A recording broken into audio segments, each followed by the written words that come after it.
Italian Wine Podcast. Chin Chin with Italian wine people. Hello, this is the Italian Wine Podcast. My name is Monty Waldin. My guest today is Aldo Vacca. Aldo is the managing director of the Produttori del Barbaresco, which is basically the cooperative in the Barbaresco region, which is in Piedmont. Aldo, welcome. Thank you. Thank you for having me here. So first question is, how big is your cooperative? How many members or soci do you have? We have 54 members, farmers.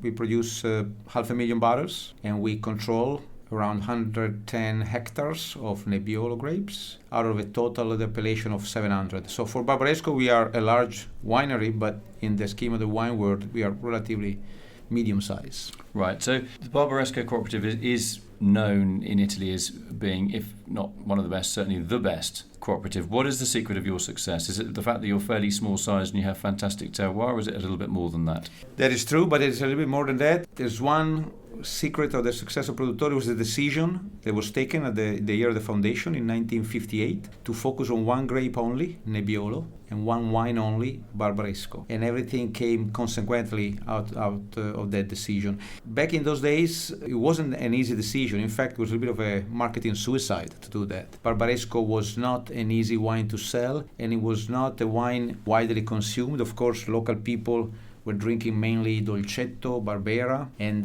Barbaresco was reserved for special events, maybe twice a year for a wedding or anniversary, and usually in those special occasions, Barolo was the choice. So here we are, we have a wine which with a reputation, but without much of a market. A wine that is limited to special events and is a second choice for those. Focusing on that wine only for a winery, it was quite a big step. And even nowadays, we are the only winery in the region that is a monovarietal, basically, makes only Barbaresco and crushes only Nebbiolo from the Barbaresco appellation. So because of that decision made marketing business like difficult, it forced the winery to produce quality. The only way to survive on the market, if you make only Barbaresco, is to make it good, because Barbaresco doesn't have it never had the low-end market. And also, even more important, it forced the farmers, the soci, to build a quality mindset when they were growing their grapes. In the years when everything was more focusing about quantity, the 50s, the 60s, the 70s,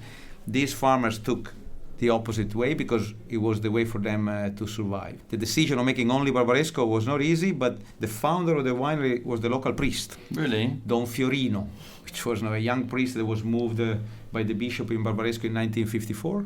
And he had this idea of giving a chance to the villagers to make a better living and maybe saving his parish, because everybody, of course, were kind of selling their land and moving to Torino or to Milano. So that was that may seem strange to us today, that Barbaresco and Nebbiolo and Piedmont, a beautiful area, but in those days after the war, Italy was incredibly poor, and the Italian economic miracle happened after the war, where famous brands like Fiat, for example, were churning out cars that everybody wanted to buy, and obviously you're guaranteed a salary in the city. It's much easier, well, not easy work, but more reliable work, should we say, than working on slopey, hard slopes in the Barbaresco region on a hot day. So that is why people were leaving the land. So that must have been a real struggle when the priest said, listen, let's try and preserve our heritage. And the only way we can do it is by sticking together, right? Stick it together. Together you can achieve something that would be impossible to do on your own, because you are too small to have your own winery. And so if you grow your land, you are forced to sell your grapes, and the price is set by the buyers. That was what was happening in the 50s. So what is in terms of what is the typical size on average of your soci, of your members, and what range are we talking about? Well, who is the smallest and who is the biggest in terms of size? The average size is like 2 hectares. Which is tiny. Very tiny. There's a number like a dozen of soci that they just have just a half an acre. It's very tiny. They're just like the local postman or an old lady in the village that still has a piece of land. And then there are some of the soci, they have 4 or 5.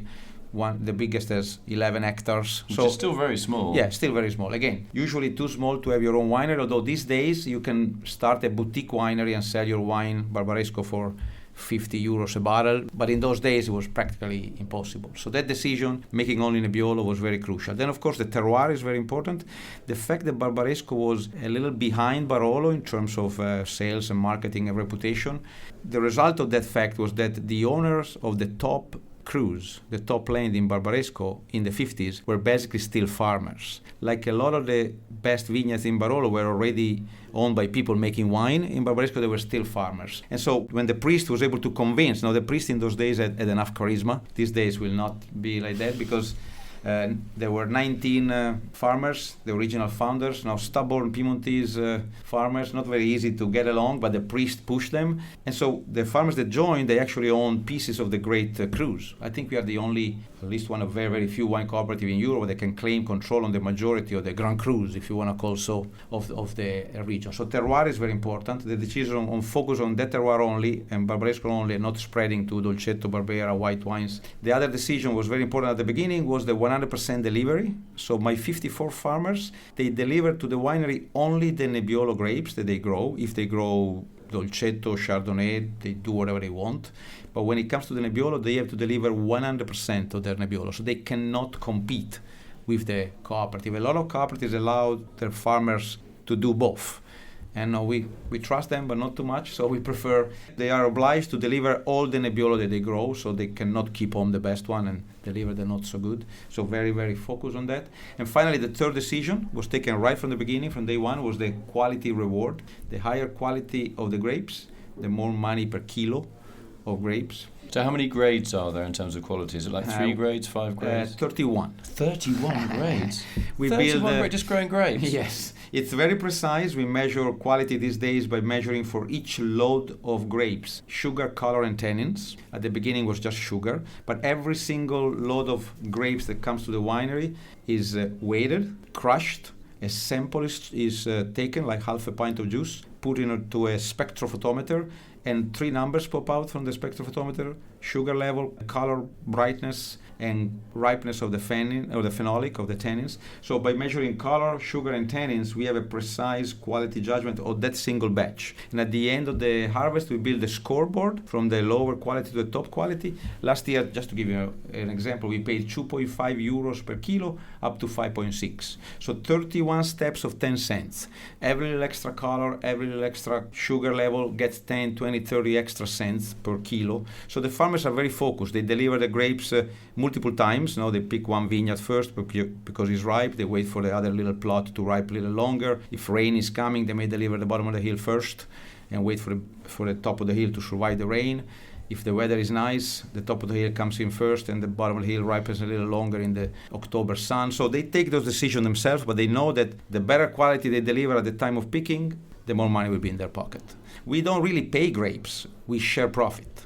So the more successful is the business, the bigger is the cake to be shared. How big each single piece of the cake is depends on how much land the farmer owns and how good his grapes were in that given vintage. Now, this is something that a lot of cooperatives, a lot of wineries do these days, although the 31 steps is quite rare.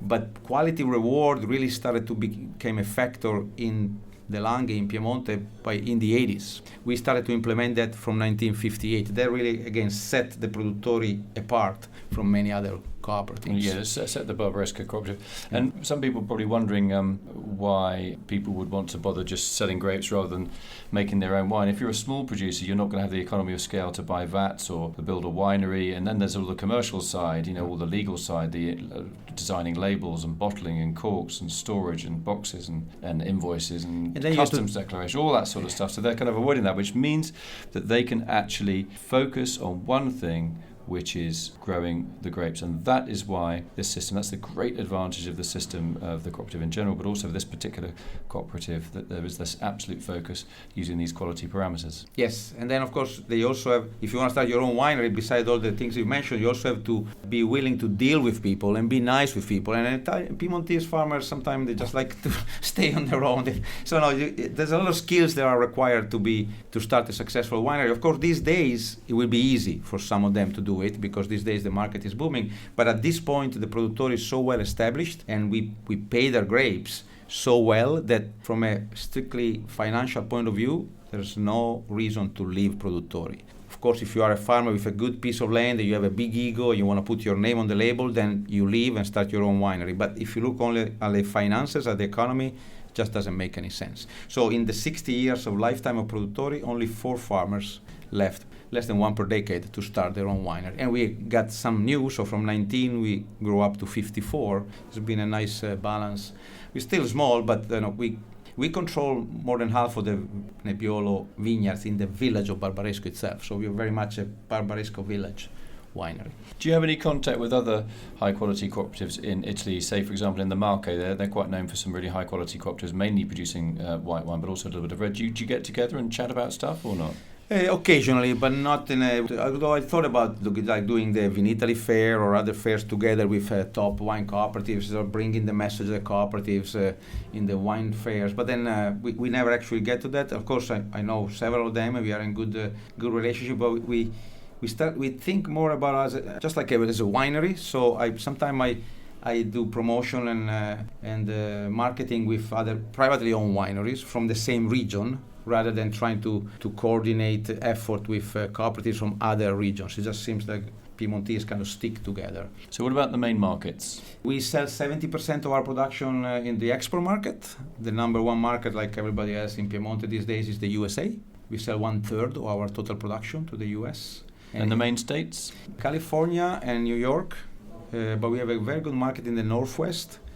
So Oregon, Washington State, they've been loyal followers of Piemonte wines and Produttori del Barbaresco in specific since the 90s. But of course, California and New York State are the biggest. The Boston area, of course, that's also the usual big market. But it's also a growing market. Actually, we cannot keep up with the demand. So we are not really exploring much of the new markets like Eastern Europe or the Far East. So we sell more in the historical markets, which are Northern Europe, North America, and Japan. That's the big chunk of our export market. And then 30%, so 1/3 again, is the domestic market.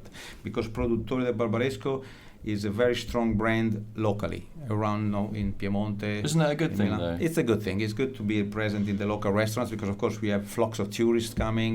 And then it's nice to be well received from the local people. Sometimes resident local people, they want to drink a good local wine, but maybe they don't want to spend the extra money that comes with the reputation and things. So they know that they can trust Produttori as a very true Barbaresco, very good quality and very good value as well. Excellent. Thanks very much, Aldo Vacca, for explaining the ins and outs of the cooperative system at the Produttori del Barbaresco. Italy's, I'm going to say Italy's number one cooperative, but I think I'm pretty safe saying that Italy's number one cooperative. To hear about the history and to get a real sense of what it is like being in a cooperative, because in some ways it's a bit of a closed world. It's just people just dump their grapes and they get paid by kilo and they're just going for yield and all that.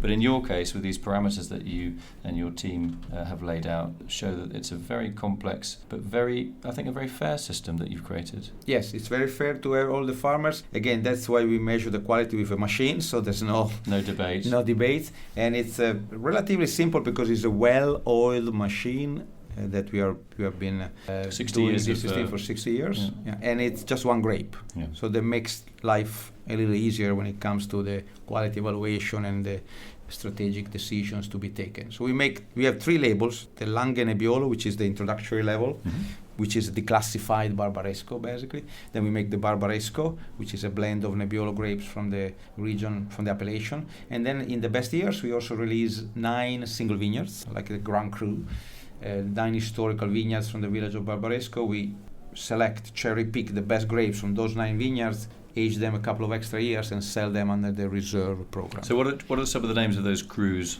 Asili, very famous, always high scores. Rabaia, Monte Stefano, Ovello. These are all geographical sites.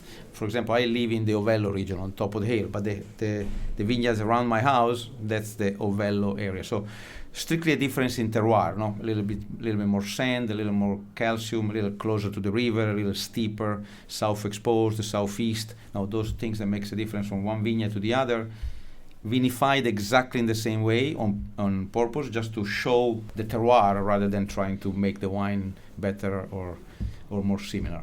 So a great thing to do if you're a student of wine and you're allowed to, and you ask Aldo and his team very, very nicely, would be to go into the winery at harvest time, maybe a few weeks after the harvest has started, to taste the different crus as they've finished fermenting to get a sense of Barbaresco from the cooperative point of view, but also the individualities that go up to make the blend at the end. That would be a fascinating thing. I don't know if you allow people to do that, but not on a regular basis because we don't have enough wine. But occasionally, I organize like just charge €1,000 exactly. per ticket. Maybe they get a plate of salami as well. Yeah. But it's true that the horizontal tasting, so the same vintage, 9 vineyards, vinified exactly in the same way, is a fascinating experience because it's the same winemaking, and you can really appreciate the little nuances of the terroir.